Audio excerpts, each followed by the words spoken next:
লোকসভাকে সেরা লোকসভা বানাতে চান অভিষেক বন্দ্যোপাধ্যায়। কেন্দ্রীয় সরকার বাংলার বকেয়া টাকা দিচ্ছে না, কিন্তু অভিষেক বন্দ্যোপাধ্যায় ডায়মন্ড হারবারে দেখালেন যে চাইলেই টাকা দেওয়া যায়। অভিষেক বন্দ্যোপাধ্যায় বয়স্কদের চেকের মাধ্যমে টাকা দিলেন। কালো টাকা সাদা করার কোনো ব্যাপার নেই, এতে বিজেপির গা জ্বলছে। এই কারণে 171B ধারার ভুল ব্যাখ্যা করছে তারা। সাংবাদিক সম্মেলনে গেরুয়া শিবির ও বিরোধী দলনেতাকে কটাক্ষ তৃণমূল মুখপাত্রের। ঠিক কি কি বলেছেন কুণাল ঘোষ, অরূপ বিশ্বাস, শুনে নেব। পাড়ার সকালে চায়ের দোকানে বসলে অনেক বাচ্চা ছেলে এসে বলে 20টা বিস্কুট দাও, 10টা বিস্কুট দাও, 10টা লজেন্স দাও। খেয়ে লজেন্স দুটো খাওয়ার ক্ষমতা নেই, 3টে খাওয়ার ক্ষমতা নেই, বাচ্চারা অনেক সময় চেয়ে বসে। এই বিষয়টা আমাদের সুপ্রিমো মমতা বন্দ্যোপাধ্যায় দেখছেন, এ ব্যাপারে আমরা মন্তব্য করব। কুণালদা, হঠাৎ করে কালকে দিব্যেন্দু অধিকারী এবং শিশির অধিকারী রাজ্যপালের সঙ্গে দেখা করলেন, কি মনে করছেন আপনারা? কেন মনে করতে যাবো? কেন, রাস্তাঘাট দিয়ে কত পাগল ছাগল লোক যাতায়াত করে, সেখানে কে কি যাচ্ছে। 2-3টে লোক তারা তৃণমূলের ভোটে জিতে বিজেপিতে জয়েন করতে গেছে। বিজেপি লোক আমাদের সংসদীয় দলনেতা স্পিকারকে চিঠি দিয়ে রেখেছে। তারা আবার বিজেপির যে এখানকার পৃষ্ঠপোষকতা যিনি কেন্দ্রে, তার সঙ্গে দেখা করতে গেছেন যে আমরা বিজেপিতে এসছি, তো কি কি করতে হবে, আচরণবিধি কি আছে। বিজেপির নেতা রাজ্যপাল তাদেরকে গাইড করবেন, তারা গেছেন। তাদেরকে আমরা এতটুকু মানে এত বড় যে বিশ্বাসঘাতকতা করে তারা চলেছেন, আমাদের কাছে ওদের দিকে তাকাবার মতো কোনো সময় নেই। হ্যাঁ, বিজেপির অফিসে বিজেপির সাংসদরাই তো যাবে, অন্য কে যাবে? আচ্ছা, আর একটা লাইন একটু অ্যাড করে দিচ্ছি অভিজিৎ গঙ্গোপাধ্যায় সম্পর্কে। অত্যন্ত শ্রদ্ধেয় ব্যক্তি, তো ওনাকে আমি শুধু একটা লাইন একটু অ্যাড করব যে উনি এই যে যেটা বললেন যে আমি অভিষেকের সম্পত্তি এ করতে চাই। আমি প্রথমত আবার বলছি, আমি মনে করি অভিষেক বন্দ্যোপাধ্যায় সম্পর্কে ওনার ধারণা খারাপ নয়। ওনার আইনের গুরুদেব এবং তার সাঙ্গপাঙ্গরা গিয়ে বিষ ঢেলে তাকে বিভ্রান্ত করার চেষ্টা করেছেন, এবং তিনি হঠাৎ উত্তেজিত হয়ে এইসব কথাবার্তা উনি বলে ফেলেন। উনি ওই অভিষেক যেহেতু এমপি, উনি দেখে নিন তার এফিডেভিট, সেখানে সম্পত্তিটা আছে। একটা শুধু যোগ করব, সেটা হচ্ছে এই বিরোধীরা, কিছু কমরেড, কিছু অমুক, এই বিরোধীরা ওনাকে একটা ওই ভগবান এই শব্দটা বারবার ব্যবহার করেছে। এই ভগবানের মায়াজালে মহামান্য বিচারপতি আপনি পড়বেন না। এই সিপিএম, বিজেপি, কংগ্রেস, এরা আপনাকে ঘিরে আপনার মাথার মধ্যে যে ভগবান ঢোকাচ্ছে, আপনি এদের এই মায়াজালের চক্করে পড়বেন না। তাহলে বাংলায় একটা প্রবাদ আছে, দশচক্রে ভগবান ভূত। ফলে ভগবানের ভূত হওয়ার সেই পরিণতিটাও কিন্তু আপনার জন্য অপেক্ষা করছে। আপনাকে আবার বলবো, বিচারপতি আইনে সীমাবদ্ধ থাকুন, বিচার ব্যবস্থায় সীমাবদ্ধ থাকুন, বিচার ব্যবস্থার সম্মানটা রক্ষা করুন। কেউ চুরি ডাকাতি করে থাকলে, অনিয়ম করে থাকলে আপনি আপনার বিচারের খোঁচায় তাকে শাস্তি দিন, কেউ বারণ করতে যাবে না। কিন্তু তার বাইরে এসে, ইখতিয়ারের বাইরে এসে আপনি যদি আমাদের নেতাকে, আপনার উইশ লিস্ট থেকে আমাদের দলকে আপনি আক্রমণ করতে থাকেন, তাহলে সেটা চূড়ান্ত আপত্তিকর। একটু নরম। হাইকোর্টের মহামান্য বিচারপতি অভিজিৎ গঙ্গোপাধ্যায়, তিনি কাল রাতে সাংবাদিকদের সঙ্গে কথা বলতে গিয়ে আমাদের সর্বভারতীয় সাধারণ সম্পাদক অভিষেক বন্দ্যোপাধ্যায়কে আক্রমণ করেছেন। তিনি বলেছেন অভিষেক বন্দ্যোপাধ্যায়ের সম্পত্তি কত। এটা বিচারপতির ভাষা, নাকি টুলের উপর দাঁড়িয়ে কোনো পথসভায় কোনো রাজনৈতিক ব্যক্তিত্বের পথসভা, তৃণমূল বিরোধী ব্যক্তির বক্তৃতা? মহামান্য বিচারপতি, তার কোনো মামলার অর্ডারের সঙ্গে এর কোনো সম্পর্ক নেই, কোনো অবজারভেশনের সঙ্গে সম্পর্ক নেই। তিনি একজন তৃণমূল বিরোধী রাজনীতিবিদের মতো আচরণ করছেন, এবং কণ্ঠটা অভিজিৎ গঙ্গোপাধ্যায়ের, ভাষাটা সিপিএম আর বিজেপি বিরোধীদের। কণ্ঠ অভিজিৎ গঙ্গোপাধ্যায় আর ভাষাটা হচ্ছে সিপিএম আর বিজেপির। উনি তো কমরেড গাঙ্গুলি। তা এখন আমি বলি যে অভিষেক বন্দ্যোপাধ্যায়ের সম্পত্তি জানার আপনার এত কৌতূহল কিসের? আপনার কিসের তাগিদ? যদি এত তাগিদ হয়, অভিষেক বন্দ্যোপাধ্যায় দুবারের সাংসদ, রেকর্ড ভোটে জিতে এই তৃতীয়বার হতে চলেছেন। তো দুবারের সাংসদ যখন ভোটে দাঁড়ান, তখন ভোটের যে হলফনামাটি থাকে নির্বাচন কমিশনের, সেখানে তো তার সম্পত্তির সমস্ত হিসাব দেওয়া আছে। তো অভিজিৎ গঙ্গোপাধ্যায় যদি অভিষেক বন্দ্যোপাধ্যায়ের সম্পত্তি নিয়ে এতটা আগ্রহী হন, তিনি তার এফিডেভিট গুলো দেখে নিন। অভিজিৎ গাঙ্গুলি বাইরে প্রেসের সামনে এরকম হিরো সাজার বদলে এইভাবে শব্দগুলো কে অভিষেকের সম্পত্তি দেখতে চায়, আরে দেখুন না মশাই, আপনার হাতে কম্পিউটার রয়েছে, আপনি ডাউনলোড করে নিন অভিষেকের এফিডেভিট, আপনি দেখে নিন। আপনি তো একজন বিচারপতি, আপনার তার একটা এখতিয়ার থাকা উচিত, এখতিয়ারের বাইরে চলে যাচ্ছেন।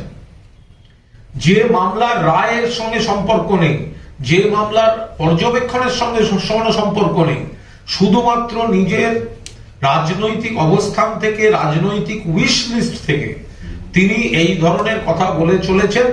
অভিষেকের সম্পত্তি দেখার ইচ্ছা হলে নিশ্চিতভাবে তিনি দেখে নিন তার এফিডেভিট থেকে। আর মাননীয় অভিজিৎ গঙ্গোপাধ্যায়কে একটা কথা বলবো, আমি মনে করি আমাদের সর্বভারতীয় সাধারণ সম্পাদক অভিষেক বন্দ্যোপাধ্যায় সম্পর্কে তার ধারণা আদৌ খারাপ নয়, কিন্তু তার আইনের গুরুদেব আর কয়েকজন সমানে গিয়ে বিষ ঢেলে তাকে বিভ্রান্ত করছে, আর তিনিও এদের কথায় হঠাৎ উগ্র ভাষা প্রয়োগ করছেন। তা আমি সবই নয়, বিচারপতি অভিজিৎ গঙ্গোপাধ্যায়কে একটা কথা বলবো, আপনার যদি অভিষেক বন্দ্যোপাধ্যায়ের বিরুদ্ধেই এত কিছু জমে থাকে, তাহলে এটা তো আপনার রিটায়ারমেন্ট এর বছর, আপনি এখনই স্বেচ্ছা অবসর নিয়ে নিন এবং 2024 সালে ডায়মন্ড হারবার কেন্দ্রে অভিষেকের বিরুদ্ধে আপনি প্রতিদ্বন্দ্বিতা করুন। আপনার যদি ক্ষমতা থাকে, অভিজিৎ গাঙ্গুলি, আপনি কাগজে কলমে বিবৃতি দিয়ে বিষোদ্গার না করে, মামলা এবং আইন বহির্ভূত কথাবার্তা না বলে, আপনার যদি অভিষেক বন্দ্যোপাধ্যায়ের বিরোধিতা করার ইচ্ছা হয়, তাহলে বিচারপতির চেয়ারটা ছেড়ে এসে ডায়মন্ড হারবার কেন্দ্রে অভিষেক বন্দ্যোপাধ্যায়ের বিরুদ্ধে বিরোধী দলগুলোর প্রার্থী হিসেবে কমরেড যা হয় আপনি প্রতিদ্বন্দ্বিতা করুন। বন্দ্যোপাধ্যায়ের নেতৃত্বে ডায়মন্ড হারবারে 16,380 জন স্বেচ্ছাসেবক এবং স্ব ইচ্ছায় যারা এসছেন তাদের সঙ্গে নিয়ে একটা বড় অভিযান হয়েছে, যে অভিযানে 76,120 জন প্রবীণ নাগরিকের মুখে হাসি ফোটানো হয়েছে। ফলে কেন্দ্রের বকেয়ার জন্য, যেটা মাননীয় মন্ত্রী অরূপ বিশ্বাস বললেন, যে ঘাটতিগুলো তৈরি হচ্ছে, সেটা এইভাবে একটা অভিষেক বন্দ্যোপাধ্যায় ডায়মন্ড হারবার মডেল দিয়ে দেখালেন। কেন্দ্র চাইছে মমতা বন্দ্যোপাধ্যায়ের সরকার এত ভালো কাজ করছে, প্রত্যেকটা বিভাগে ফার্স্ট প্রাইজ, সেকেন্ড প্রাইজ, ফলে তাদের টাকাটাকে ব্লক করে দাও। আর সেই টাকা ব্লক করতে গেলে তো পেটে হাত পড়ছে সাধারণ মানুষের, বাংলার, ওরা তো বাংলার শত্রু। সেই জায়গায় দাঁড়িয়ে অভিষেক তার যে নির্বাচনী এলাকা, সেইখানে মানুষের পাশে দাঁড়াবার চেষ্টা করেছেন, আর তার উৎসাহ করে যাচ্ছে। এরা কাজ করেন না, অরূপ যেটা বললেন, বাংলার অধিকার আদায় করার লড়াইতে এদেরকে পাওয়া যায় না, বাংলার মানুষ সুখে দুঃখে এদেরকে পায় না।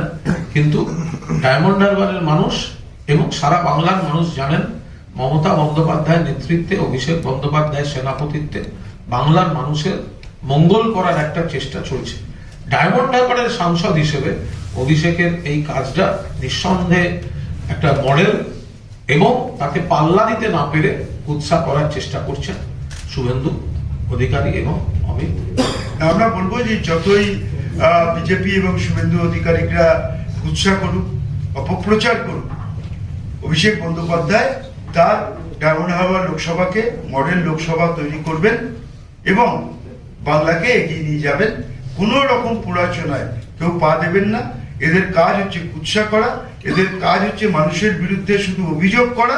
এরা কোনো ইতিবাচক কাজ বাংলার মানুষের জন্য করেননি, আগামী দিনেও করবেন না। তাই বাংলার মানুষ ওদের থেকে মুখ ঘুরিয়ে নিয়েছেন। সেটা বুঝতে পেরেছেন বলেই প্রতিদিন এই নেগেটিভ প্রচার তারা করছেন এবং কোনো কুৎসা করে অপপ্রচার করে অভিষেক বন্দ্যোপাধ্যায়কে আটকে রাখা যাবে না। অভিষেক বন্দ্যোপাধ্যায় শুধু ডায়মন্ড হারবারের সাংসদ নন, তিনি আমাদের দলের সর্বভারতীয় সাধারণ সম্পাদক। মমতা ব্যানার্জির নেতৃত্বে অভিষেক বন্দ্যোপাধ্যায়কে সামনে রেখে আগামী লোকসভায় যে লড়াই হবে আমরা দেখতে চাই বিজেপি কটা আসন পায় এই বাংলায়। আরেকটা বিষয়, মাননীয় মন্ত্রী অরূপ বিশ্বাস যা বললেন যে অভিষেক বন্দ্যোপাধ্যায় ডায়মন্ড হারবার কেন্দ্রে একটি মানবিক পদক্ষেপ বার্ধক্য ভাতা। আপনারা জানেন কেন্দ্রীয় সরকার বিপুল টাকার বকেয়া রেখেছে বাংলার, ফলে বাংলার বহু কাজ খানিকটা প্রতিকূলতার মধ্যে গিয়ে পড়ছে। তো সেই জায়গায় যখন অভিষেক বন্দ্যোপাধ্যায় বার্ধক্য ভাতা বিকল্প পদ্ধতিতে একটা দেওয়ার চেষ্টা করেছেন এবং করে দেখিয়ে দিয়েছেন যে কথা রাখা যায়, তখন অরূপবাবু যা বললেন, শুভেন্দু অধিকারী, অমিত মালব্য এরা নানা ধরনের কুৎসা করছে। দেখুন, এই যে বড় বড় কথা বলছে শুভেন্দু, যে নিজে সিবিআই এর এফআইআর নেম চোর, বলছে আয়করকে চিঠি দিলাম। অভিষেক বন্দ্যোপাধ্যায় যে পদ্ধতিতে এই বার্ধক্য ভাতা দিয়েছেন সেটা সম্পূর্ণ চেকের মাধ্যমে এবং ব্যাংক ট্রান্সফারের মাধ্যমে। ফলে এই আয়করকে চিঠি দিলাম, কালো টাকা সাদা করা হচ্ছে, এই ধরনের কুৎসামূলক যে কথাগুলি, সেগুলি কোথাও ধোপে টিকছে না, কারণ চেকের মাধ্যমে যাচ্ছে এবং ব্যাংকের ট্রান্সফারের মাধ্যমে যাচ্ছে। এবং এটা যেভাবে ইনি করেছেন, একটা সাংগঠনিক চেহারা এবং আরো বেশি মানুষকে সামাজিক দায়বদ্ধতার মধ্যে এনে 16,380 জন স্বেচ্ছাসেবক স্ব ইচ্ছায় যারা এই ধরনের কাজ করছেন তাদের একজোট করে এনে সকলের কন্ট্রিবিউশন এক জায়গায় এবং সেটা ব্যাংকের মাধ্যমে এই বার্ধক্য ভাতাগুলি দেওয়া হয়েছে। ফলে এতে শুভেন্দুদের গা জ্বলবে, বিজেপির গা জ্বলবে যে এই ধরনের একটা উদ্যোগ, মানবিক উদ্যোগ, সেই কারণে তারা ইনকাম ট্যাক্স বা এই ধরনের কথা বলছে। 171 বি ধারাটার ভুল ব্যাখ্যা করছে। আমরা পরিষ্কার বলছি যে সিবিআই আর ইডি তারা সিবিআই এর এফআইআর নেম শুভেন্দু অধিকারীর সম্পত্তির উপর প্রথম তারা তল্লাশি করতে যাক, এর ওর বাড়িতে গিয়ে না ঢুকে আগে অধিকারী প্রাইভেট লিমিটেডের বাড়িতে গিয়ে তল্লাশি হোক। সিবিআই এর এফআইআর নেম, অথচ সিবিআই তার দিকে তাকাবে না বিজেপিতে আসে বলে, আর সে অন্যের দিকে আঙুল তুলে যাবে, কাঁচের ঘরে বসে ঢিল ছুড়বে। বিশেষভাবে অভিষেক বন্দ্যোপাধ্যায়কে এই ধরনের সামাজিক কর্তব্যের পরেও উৎসাহ করার চেষ্টা করবে, এটা আমরা কোনো অবস্থাতেই বরদাস্ত করছি না। আমরা এর তীব্র প্রতিবাদ করছি। দেখুন, যদি আপনি দেখেন যে ভারতবর্ষে সৎ এবং অসৎ, এটা আমরা ছোটবেলা থেকে শুনেছি, কে সৎ কি অসৎ তার ব্যাখ্যা। কিন্তু এখন ভারতবর্ষে সৎ অসতের ব্যাখ্যা হচ্ছে যেখানেই বিরোধী দল আছে তারা হচ্ছে অসৎ, আর যেখানেই শাসক বিজেপি আছে তারা হচ্ছে সৎ। আপনি যদি সিবিআই ইডি কে দেখেন, সমস্ত বিরোধী রাজ্যেই তাদের গতির চরণ এবং গতির পথ অগ্রগতির পথে যাচ্ছে, কিন্তু আজ পর্যন্ত আমরা দেখলাম না যে বিজেপি শাসিত রাজ্যে কোনো জায়গায় বিজেপি সিবিআই ইডি কোনো পদক্ষেপ গ্রহণ করলেন। আপনার মন্ত্রিসভার একজন সহকর্মী বর্ষিয়ান শোভনদেব চট্টোপাধ্যায়, তিনি গতকাল উত্তর 24 পরগনা কোর কমিটির বৈঠক শেষে এটা দাবি করেছেন যে এরপরে যদি ইডি সিবিআই এইভাবে হানা দেয় তাহলে কিন্তু জনবিস্ফোরণ আরো বাড়বে। এটা আপনারা শোভনদেব চট্টোপাধ্যায় যেটা বলেছেন সেটা বাংলার মানুষের ভাবনাটাকে, চিন্তা ভাবনার প্রতিফলন ঘটেছেন, কোনো হিংসাত্মক ঘটনার কথা বলেননি। সাধারণ মানুষের কাছে সিবিআই ইডি বা সেন্ট্রাল এজেন্সিগুলোর যে অ্যাকসেপ্টেন্স ক্রেডিবিলিটি ছিল সেগুলো ধূলিসাৎ হয়ে গেছে, বিজেপি করে দিয়েছে। ফলে শোভনদেব চট্টোপাধ্যায় যেটা বোঝাতে চাইছেন বা বলেছেন সেটা হচ্ছে যে এইভাবে যদি বিজেপি নেতাদের ছাড় দিয়ে শুধুমাত্র রাজনৈতিক উদ্দেশ্যে শুধু তৃণমূলের বাড়ি বাড়ি গিয়ে এই ধরনের একটা দৃশ্যের অবতারণা করা হয়, কুৎসিত রাজনীতি করা হয়, তাহলে বাংলার মানুষের মধ্যে একটা জনজাগরণ ঘটবে, যেটা ভোটের রাজনীতিতে বিজেপিকে ধুয়ে মুছে সাফ করে দেবে। এর সঙ্গে হামলা বা হিংসার কোনো সম্পর্ক নেই। আর একটা বিষয়, সেটা হচ্ছে কংগ্রেসের জাতীয় কংগ্রেসের বৈঠক হয়েছে, তারা 10টা আসনের দাবি জানাতে চলেছে তৃণমূল কংগ্রেসের। আজকে এই মানবিক উদ্যোগ নিতে গেলেন, সেটা যদি আপনারা দেখেন যে কেন্দ্রীয় সরকার, শুভেন্দু অধিকারী আজকে বাংলায় বিজেপির নেতা, দিল্লির যে জমিদার নেতারা রয়েছেন, কেন আজকে বাংলার গরিব মানুষের 100 দিনের 7,000 কোটি টাকা, আবাস যোজনার 8,000 কোটি টাকা এবং আজকে গ্রামীণ সড়ক যোজনা, আজকে বার্ধক্য ভাতা, বিধবা ভাতা, অন্যান্য খাতে 1,20,000 কোটি টাকা, যেটা আমাদের ন্যায্য, আমাদের পাওনা, আমাদের হকের টাকা, আজকে গরিব মানুষ তাদের রক্তকে ঘামে পরিণত করেছেন, আজকে তারা তাদের প্রাপ্য টাকা, ন্যায্য টাকা পাচ্ছেন না, হকের টাকা পাচ্ছেন না। সেই সময় শুভেন্দু অধিকারীকে তো আমরা দেখছি না। তিনি তো বাংলায় রাজনীতি করেন, তিনি তো বাংলার মানুষের জন্য কথা বলেন, তিনি বলছেন, দাবি করেন। তাহলে কেন আজকে বাংলার গরিব মানুষ, কেন আজকে বঞ্চিত মানুষ, যাদের ন্যায্য টাকা, যারা খেটেছেন, মাটি কেটেছেন, রক্তকে জল করেছেন, আজকে তারা যখন টাকা পাচ্ছে না, তখন কেন শুভেন্দু অধিকারী দিল্লির জমিদারদের কাছে বিরুদ্ধে গিয়ে বলছেন? অভিষেক ব্যানার্জি কিছু করলেই ওনাকে কিছু একটা বলতে হবে। আরে লড়াই তো রাজনৈতিক লড়াই, রাজনীতির ময়দানে লড়াই করুন। শুধু সিবিআই, ইডি, ইনকাম ট্যাক্স দিয়ে লড়াই করা যাবে না। অভিষেক বন্দ্যোপাধ্যায়কে ওইভাবে আটকানো যাবে না। এটা শুভেন্দু অধিকারী এবং বিজেপির জানা উচিত। সেটাই আজকে আমরা বলতে এসেছিলাম। কোনো ভালো কাজ করবেন না, সারাদিন শুধু বাংলার সমালোচনা, বাংলাকে পিছিয়ে দেওয়ার জায়গায় নিয়ে যাবেন, বাংলার, ভারতবর্ষের মানুষের কাছে বাংলার প্রতিচ্ছবিকে খারাপ করবেন। আর যারা বাংলাকে তিল তিল করে করতে চাইছেন, মমতা বন্দ্যোপাধ্যায় এবং সাংসদ অভিষেক বন্দ্যোপাধ্যায়, তখন সেই ভালো কাজগুলোকে আপনারা মানুষের কাছে ছোট করে দেখাচ্ছেন। এর প্রতিবাদ আমরা করছি। বিজেপির আইটি সেল তো আছে। আমি তো অমিত মালব্যকে প্রশ্ন করতে চাই, কেন আজকে আইআইটি এবং বিএইচইউতে এতগুলো ছাত্রী ধর্ষণ হলো, শ্লীলতাহানি হলো, তার বিরুদ্ধে বিজেপি আইটি সেল একটা কথাও তো বললেন না? কেন বললেন না? শুধু তৃণমূলের সঙ্গে রাজনৈতিক ভাবে পারবে না, তাই যা তৃণমূল করবে তার বিরোধিতা করতে হবে। আপনারা তৃণমূলের বিরোধিতা করছেন না, আপনার বাংলার গরিব খেটে খাওয়া মেহনতি মানুষ, বাংলার 10 কোটি মানুষের বিরোধিতা করছেন। মানুষের জবাব দেবে আগামী দিন। কি বললে কঠিন হবে? আর কি বললে কঠিন হবে? ভোট লড়তে বলছি তো, ডায়মন্ড হারবারে এসে লড়ুন। তো উনি তো বিজেপি, সিপিএম এর লোক, সিপিএম। আমি তো আরো বলছি, উনি যে মাঝে মাঝে মানুষের সঙ্গে কথা বলেন, তো ওনার এই কমরেড গোত্রীয় কিছু আইনজীবী এই চাকরি প্রার্থীদের কাছ থেকে অনৈতিকভাবে টাকা নিচ্ছে, আন্দোলনের সাহায্যের নাম করে টাকা নিচ্ছে, মামলা করার নাম করে টাকা নিচ্ছে। বিকাশ ভট্টাচার্য তার জুনিয়ররা মিলে টাকা নিয়েছে বলে আন্দোলনকারীরাই অভিযোগ করে গেছে। একটা গ্রুপ আন্দোলনকারীদের এই অভিযোগ করে গেছে যে একজন আইনজীবী দিয়ে নাম, তিনি ধর্নার মঞ্চ করে দেবো, ধর্নার মঞ্চের অনুমতি করে দেবো বলে ৭৬,০০০ টাকা নিয়েছেন। তা আমি অভিজিৎ গঙ্গোপাধ্যায়কে অনুরোধ করব যে এই চাকরি প্রার্থীদের সঙ্গে আপনি একটু দেখা করুন, আর আপনার কমরেড ঘরানার যারা এদের কাছ থেকে টাকা তুলছে, তাদের গরিব ছেলে মেয়েগুলোর একটু টাকাগুলো ফেরত দেওয়ার একটা ব্যবস্থা করে দিন। হ্যাঁ, ওরা ধ্বংসের রাজনীতি করছে। এটা সিপিএম, কংগ্রেস, বিজেপি সবাই একটা বাংলার ধ্বংসাত্মক রাজনীতি। কারণ মমতা বন্দ্যোপাধ্যায় যে উন্নয়ন করেছেন, আগামী 100 কেন 500 বছরে সেই উন্নয়ন কেউ করতে পারবে না, সে সাহস তাদের নেই। ফলে যে এত প্রকল্প, সামাজিক প্রকল্প, গরিব মানুষকে এগিয়ে নিয়ে যাওয়া, প্রান্তিক মানুষকে এগিয়ে নিয়ে যাওয়া, সেখান থেকে ওরা প্রথমেই হেরে গেছে। তাই ওদের কাছে আর কোনো কাজ নেই, কুৎসা অপপ্রচার, ওটা ওরা করুক, আমরা মানুষের কাজ করি। আপনাদের সকলকে স্বাগত।